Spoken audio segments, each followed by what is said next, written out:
24시간의 삶에서 사회의 상층부와 어울리는 시간이 자꾸 많아지기 때문에 나도 모르게 나의 모든 감각과 나의 모든 생각과 나의 모든 정서가 자꾸 사회의 위로 적응되게 되어 있습니다. 이것도 두렵죠.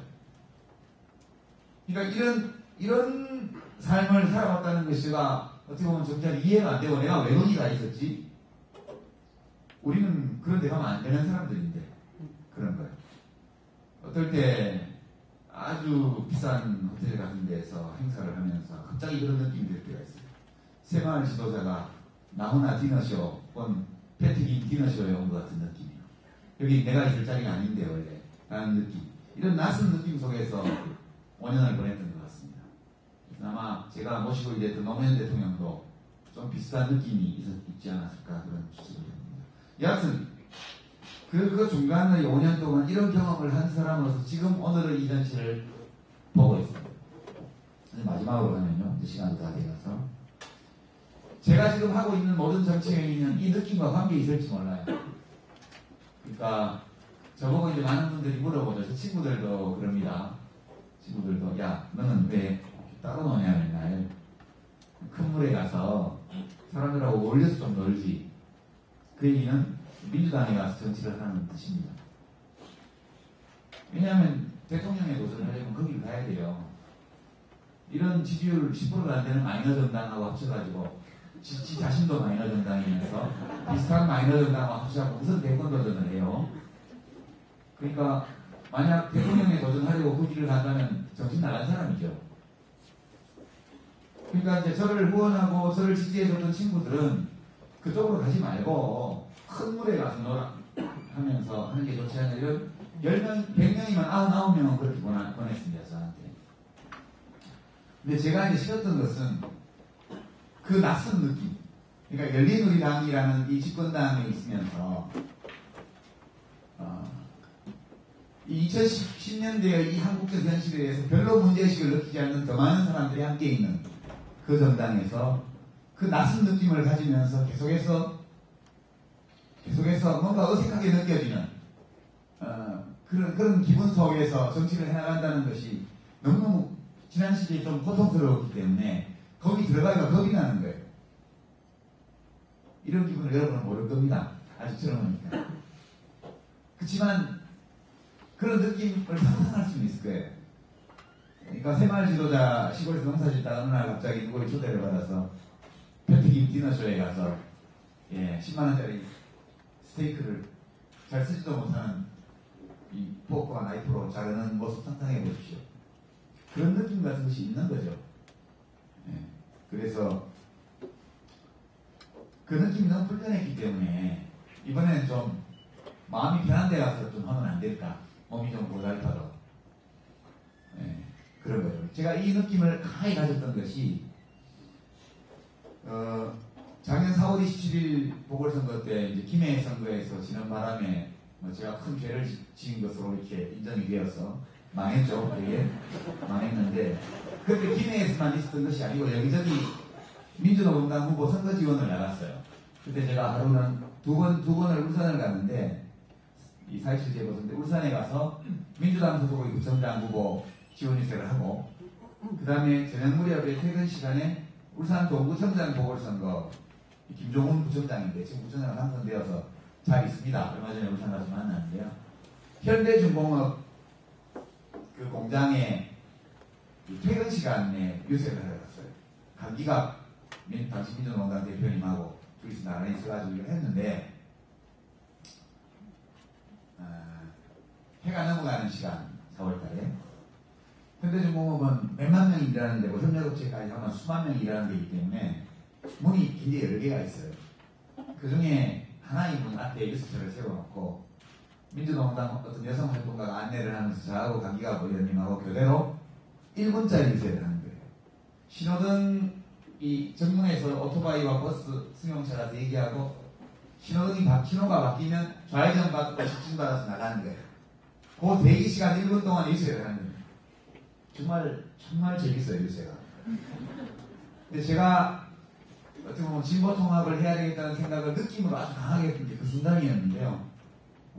저는 처음에 유세를 어떻게 해야 되는지를 몰랐습니다. 저는 유세장을 가면 사람들이 환호성을 지르고 박수를 치고 그런 유세만 해봤지 사람들을 하여금 박수를 치게 하는 유세를 해본 적이 없었어요.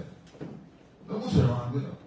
신호등이 저 공장에서 나오는 분들이 빨간 신호등을 보고 오토바이에서 대기를 하고 차량이 대기를 하고 있는데 조용합니다.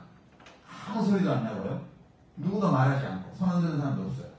눈으로 딱 보기만 합니다. 귀로 듣기만 1분짜리인데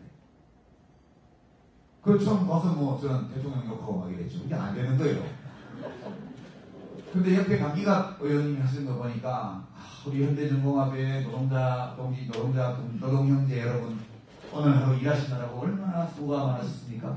이제 그리운 가족 인달이는 따뜻한 가정으로 돌아가셔서 맛있는 저녁밥 드시고 이렇게 시작하더라고요. 그런데 제가 너무 이상해서 왜 사람들이 아무도 박수를 안 치죠? 왜 아무도 손을 안 흔들죠? 저 사람들 중에 틀림없이 절반 이상이 우리를 찍어줄 텐데 야당은 왜 아무도 어떤 반응도 보이지 않느냐고 물어봤습니다. 하도 이상했어요. 조용해요. 완전 침묵의 청중입니다. 옆에 있던 민주노동당 여성활동가가 회사 쪽에서 비디오로 다 찍고 있다고 그러더라고요. 또는 관리자들이 보고 있대요. 제가 뒤통수를 한 대 망치로 얻어맞은 것 같았습니다. 왜냐? 정치적 의사표현의 권리는 헌법이 만인에게 보장해주고 있는 정치적 기본권이에요. 근데 현대중공업의 직원들과 거기를 드나드는 협력업체의 직원들이 자신의 정치적 의사표시를 못해요. 거기서 정몽준 씨가 꼭대기에 올라앉아서 그 사람들의 정치적 의사표현의 권리를 다 억압하고 있는 겁니다. 뭘로? 왕노해 시인의 시 하늘에서 나오는 것처럼 우리 세 식구의 밥줄을 쥐고 있는 사장님은 나의 하늘이다. 하느님 같은 회장님이 한나라당에 있으니까 의사표시를 할 수 없는 거예요. 정말 조용한 청중이었습니다. 제가 거기서 한 시간 정도 유세를 하면서 계속해서 1분짜리 유세가 내용이 바뀌어갔는데 맨 마지막에는 정몽준 회장님도 한 표, 여러분도 한 표, 회장님과 여러분이 똑같이 가진 권리 한 표 꼭 행사해달라. 이게 이제 나중에 최종 버전이었는데요. 너무나 슬펐습니다. 마음이. 그리고 나오는데 민주노동당 분들이 어깨를 툭툭 치면서 좀 이따가 밥 먹으러 저 식당가에 가면 사람들이 반갑게 인사하니까 걱정하지 마세요. 정말 저녁 먹으러 식당에 갔더니 그렇게 퇴근해 나간 사람들이 정말 반갑게 거리에서 인사를 해주는 거예요. 그래서 이 현대중공업의 노동자들로 하여금 자신이 지지하는 정당의 후보가 유세를 하고 있는데 그 어떤 반응도 나타낼 수 없도록 억압하고 있는 이 자본의 힘. 이것은 사회적 특수계급입니다. 지금 이 노동자들을 이렇게 만들고 있는 저 사람들은 대한민국 헌법 위에 군림하는 자들이다. 어찌 보면 굉장히 상식적이죠. 우리가 대학 다닐 때 마르크스주의를 맨날 공부할 때 이 국가라는 것은 부르주아지의 일상사를 처리하기 위한 위원회에 불과하고 모든 정당, 국가 이런 제도들은 자본주의적 생산 양식을 위에 집처럼 이층집처럼 올라간 상부구조에 불과하다. 맨날 그렇게 이론으로 공부했던 내용입니다. 근데 정말 각하의 뒤에는 그런 분들이 계신 거죠. 헌법 위에 군림하는 분들. 선출될 필요도 없고 선출되지도 않으며 임기 제한도 없고 어떤 책임도 지지 않으면서 무제한의 권력을 행사하는 사람들. 사실 이명박 대통령과 그 참모들은 그들의 대리인에 불과할 친구죠. 그래서 제가 왜 열린우리당 시절 집권당의 최고위원 또는 동시에 국무위원으로 있으면서 무엇이 나의 마음을 그냥 불편하게 만들었던가 이렇게 돌이켜보면 진짜 정치를 통해서 내가 하는 일상적 정치행위를 통해서 무엇을 이루려고 하는가에 대한 뚜렷한 지향이 없었기 때문이 아니었을까. 그것이 없다면 권력을 잡고 그 권력을 유지하고 그것이 유일한 정치의 내용이 되겠죠. 이제 그날 4월 27일 보궐선거를 앞두고 4월 20일경에 제가 울산 현대중공업 퇴근 유세를 하면서 느꼈던 그 막연한 어떤 느낌. 나를 지난 시기 참여정부 때 나를 굉장히 마음이 불편하게 만들었던 어떤 것, 그것의 실체가 이거 아니었을까? 그런 느낌이 많이 들었습니다.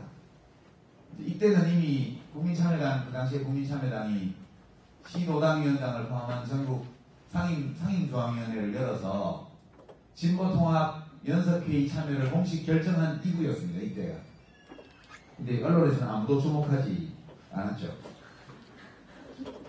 동시에 지금 제가 통합진보당으로 온 것, 사실은 별로 한 일은 없어요. 오기 위해서. 그냥 입 다물고 가만히 기다린 거 외에는 별로 한 일이 없었는데 어쨌든 함께 오게 되었습니다.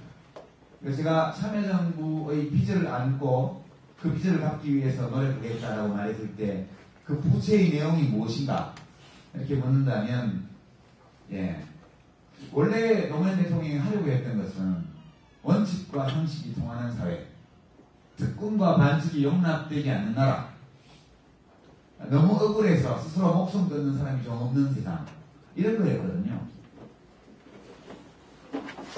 근데 그걸 하겠다고 해서 권력을 잡았는데 국가를 운영하고 유지하는 데 급급한 나머지 원래 하려고 했던 것을 못했고, 그것이 실제로 처음부터 노무현 정부를 싫어하거나 미워하지 않았지만 도중에 좀 싫어하게 되었거나 미워하게 되었거나 비판하게 되었던 분들에게 진 빚이 아니었을까 그런 생각 때문에 또 이제 진보당 쪽으로 자꾸 또 기울어지게 되었고요. 그 다음에 또 하나 지난 참여정부 시기 열린우리당 때 저를 불편하게 만들었던 것은, 원래 참여정부가 탄생한 배경에는 노무현 대통령이 지역분할 구도를 토대로 한 낡은 정치에 대항했고, 그리고 그것을 무너뜨리려고 했고, 무너뜨려 달라는 소망을 받아서 탄생한 정권이었고, 그래서 열린우리당을 만들고 시도를 하고 뭐 대연정 제안도 해보고 서구구제 입법 노력도 해보고 온갖 걸 다 해봤지만 결국은 못했죠. 결국 이런 지역 분할 또는 지역 할거의 기초 위에 서 있던 기초를 벗어나지 못한 정치로 끝나버렸다. 개인적으로 제 자신도. 그리고 그 당시 정치를 하면서 이것을 벗어날 수 있다는 전망이 별로 없다. 열린우리당이 있을 때에도요. 오늘날 문제가 되는 돈봉투 이런 거요. 이런 낡은 문화, 이 낡은 문화를 만들어내게 된 지역분할 구도, 맹목적인 대결의 정치, 이런 것을 확실히 벗어날 수 있다는 전망이 없다. 이런 것들이 저를 불편하게 만들어요.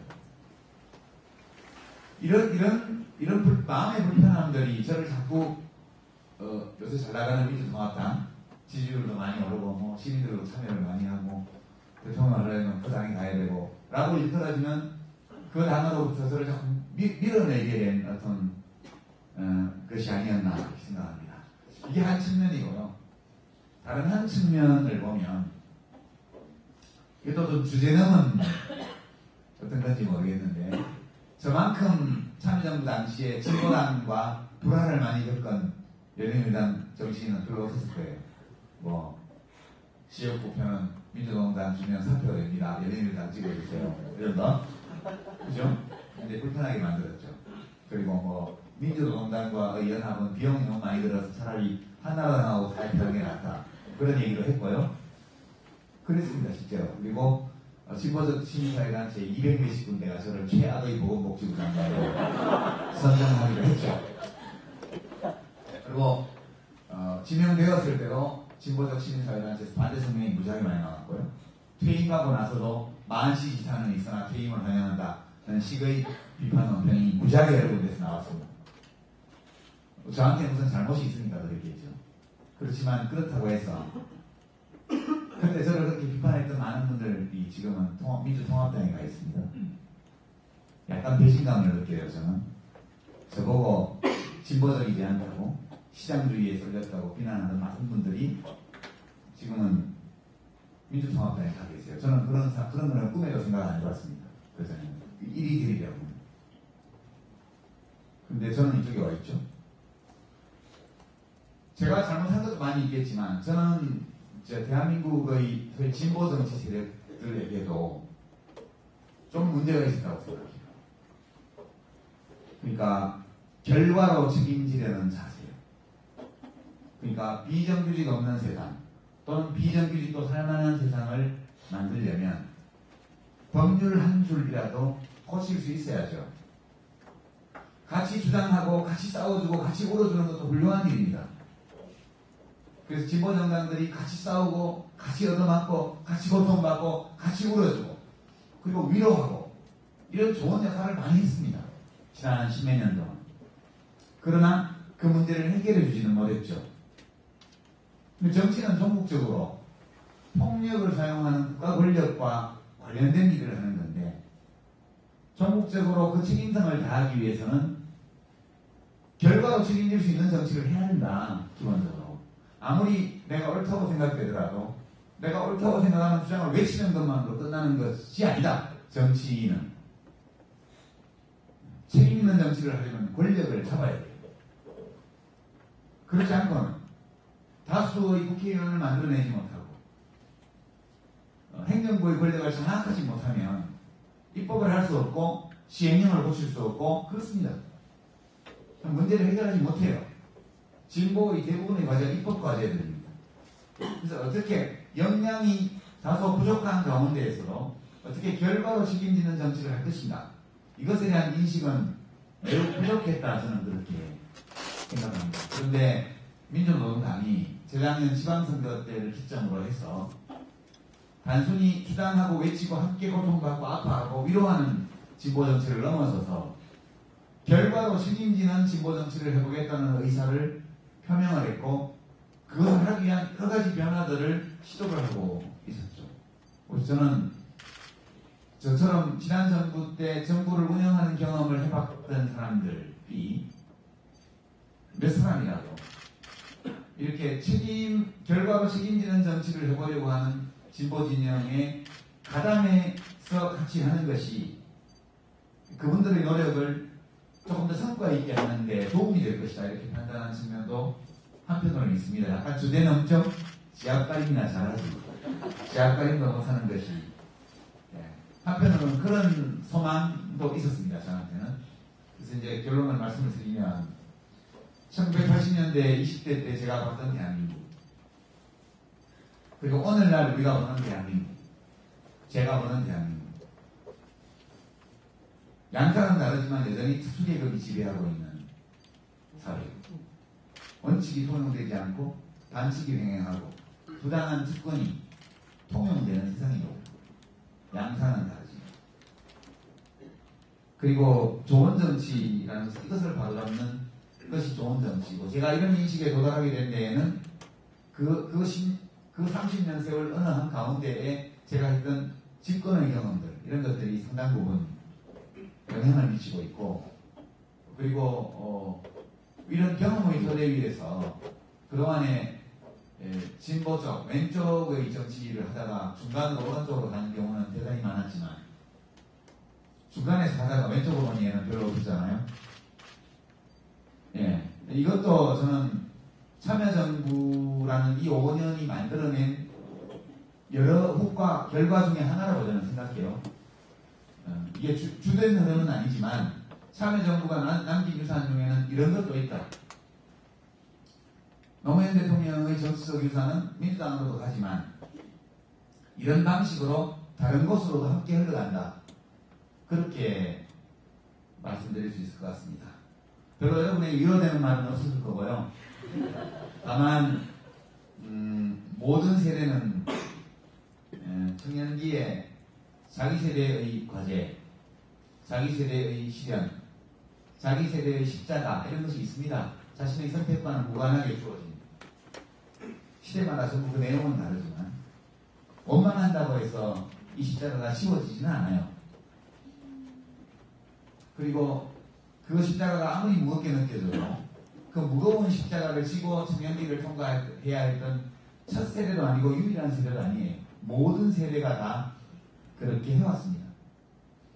여러분이 지금 지고 있는 십자가의 무게라는 것은 여러분의 할아버지 할머니 세대가 짊어졌던 그것에 비하면 아무것도 아니에요.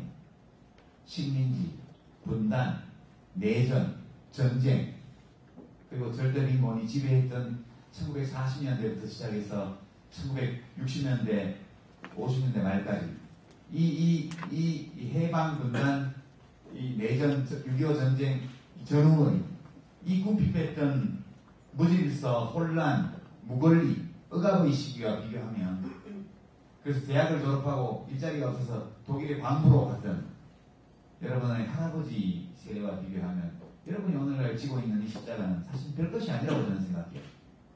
솔직히 여러분 자신에게는 무겁게 느껴지겠지만, 그리고 여러분의 아버지, 어머니 세대가 지고 있었던 그 정치적 억압, 독재, 군사 독재, 권위주의, 또한 이 세대의 십자가와 비교해도 압도적으로 여러분의 십자가가 더 무겁다고 말할 수는 없습니다. 그건 서로 다른 성격을 가지고 있는 그 세대의 짐이죠. 저는 여러분들이 여러분 세대, 여러분의 선택과 무관하게 짐지워진 이 무거운 짐들을 겉들이 지고 여러분 앞에 기다리는 시련의 언덕을 넘어갈 수 있다고 생각합니다. 말씀은 이걸로 마치고 진행을 시간을 들어보겠습니다. 고맙습니다. 힐링 캠프에 나와서 많이 화제가 되셨던 분이죠. 문재인 씨인데, 문재인 씨의 행보 및 대권 주자로서 어떻게 생각하십니까? 라고 했는데, 이게 누구에게 하신 얘기인지 모르는데 바로 해서 실물이 훨씬 잘생기셨네요. 그건 저거 아니에요. 어떻게 생각하세요? 저는 뭐 아주 문재인 사장님 굉장히 좋아하고 존경하고 사랑하고 그렇죠. 그리고 큰 결심하셔서 그분은 그 힐링 캠프에 나오셔서 말씀도 하셨지만 노무현 대통령 모시고 정치를 하면서 돌아가시는 과정 보면서 굉장히 정치가 무섭다. 또는 정치 이전에 사람이 무섭다. 이런 걸 많이 느끼신 분이에요. 저희는 그게 어떤 기분인지 조금은 알죠, 우리도 다. 그런데 그 두려움을 떨치고 지금 총선 출마를 결단하신 거기 때문에 매우 어려운 인간적 결단을 하신 거라고 저는 생각하고 감사하게 생각하고요. 대통령 후보로서 선색이 없을 뿐만 아니라 대통령으로서도 선색이 전혀 없는 분이라 그렇게 저는 봅니다. 그 두 개가 지금 정봉주법은 민주당에서 발의하고 노회찬법은 진보당에서 발의하고 두 개가 나와 있습니다.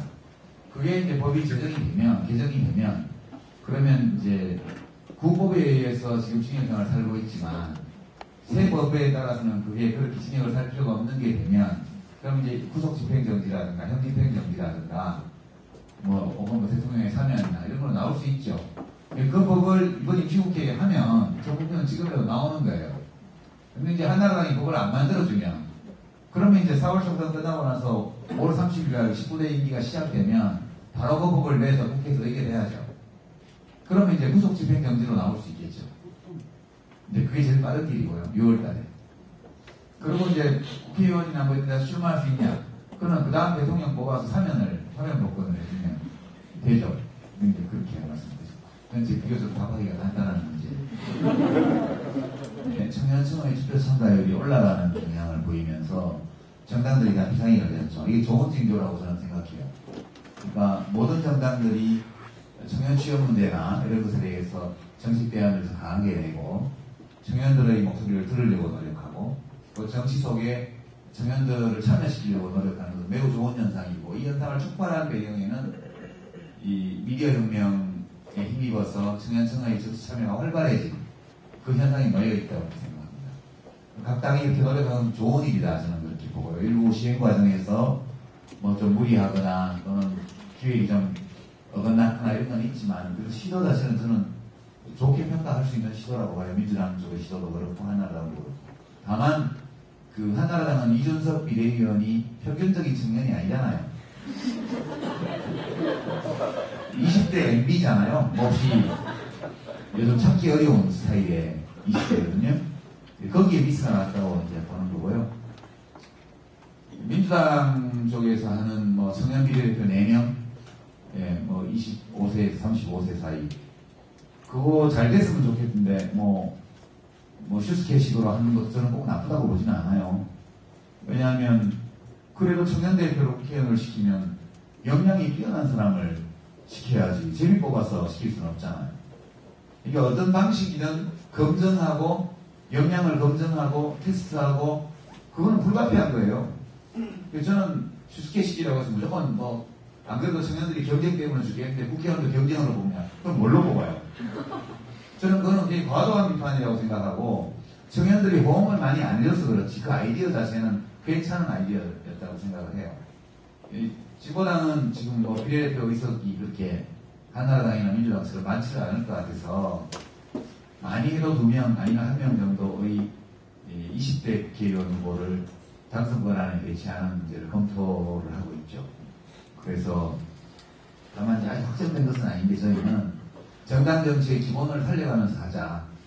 그게 후보 입후보는 당원이든 비당원이든 다 할 수 있지만 새로 입당해서 하면 되니까. 그러나 뽑는 것은 우리 20대 당원들이 뽑도록 하는 게 좋지 않냐.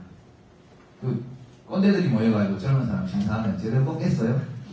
젊은 사람끼리 젊은 사람 대표를 뽑아야죠. 그래서 선거권은 19살에서 29살까지의 통합지보당 당원들이 선거권을 행사하고, 피선거권은 개방적으로 열어서 당원이든 비당원이든 당의 주요 종사자가 아니라면 누구든 입후보에서 할 수 있게, 그렇게 구체적으로 어떻게 역량을 평가할 것인가, 이 문제는 좀 더 세부적으로 이제 준비를 해야 되겠죠.